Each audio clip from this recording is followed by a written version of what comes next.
We asked them to tell us their ages, but none of the girls seem sure of how old they are. We are later told they are between 9 and 12 years. They claim to have voluntarily chosen to have their genitals cut. Now she's saying that they just decided to go there by themselves without even the influence of any other person. One of the mothers tells us she had no idea her daughter was going for the cut. The girl just left home one day and 4 days later, the mother was arrested. She had been looking for her daughter. Her joy on finding her at the police station was short-lived. The mother ended up in the coolers. She's saying that the court fined her 100,000. Then for us, she said that she pleaded to the court that allow me to go home so that I sell the 2 goats that I was given through nuts and I come and pay the court.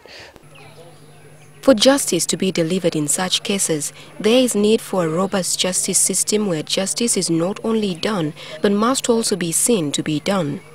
Initially, DPP was on its own, police was on its own, court, there was no coordination, so sometimes there was some tension. But now, when you work together, you meet regularly, you discuss, hey, why I caught delaying in court? The magistrate is there to answer. Hey, state, why I have filed delaying in your office? Why are people not being committed? I'm there to answer. Police, why is investigation taking time? The case was heard and concluded in 3 weeks in Moroto Chief Magistrate's Court. The girls hailed from Tapach Sub-County. The surgeon who cut them is now in prison, along with the person who led the girls to her. Surgeon, I sentenced him to 1 year and a half per count, but they were to run consecutively. So times the 7 counts, that became 10 years and 10 years and a half. The children were eventually resettled in their communities, being sensitized on the dangers of genital mutilation, but they now carry the mark of the local surgical knife. The truth that they are deformed, and that maybe it is because they mutilate everything. If you see, even you will not want to see again. The World Health Organization, UNICEF and UNFPA define female genital mutilation, FGM, as the partial or total removal of the external female genitalia or other injury to the female genital organs for non-medical reasons. Among the Sabini and the Pokot, FGM is used to prepare girls for marriage, so we asked the girls if they feel ready for marriage after the cut.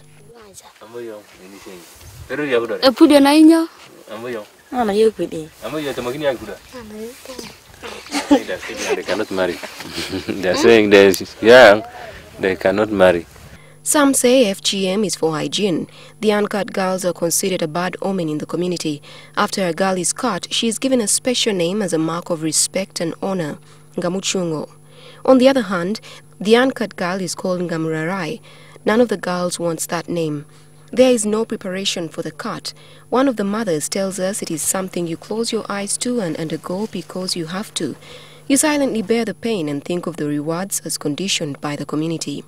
One man shares his story with us. He does not want to appear on camera, but he says during the first years of his marriage, he suffered pain during sexual intercourse with his wife. She had been mutilated at the age of 14 and her opening had been narrowed during the process of healing. But the women suffer even more pain. Now he's saying that pertaining delivering, giving birth is really painful. But all in all, you are a woman. You can endure because you want your child to come out such that these other people also see that this one is a child also.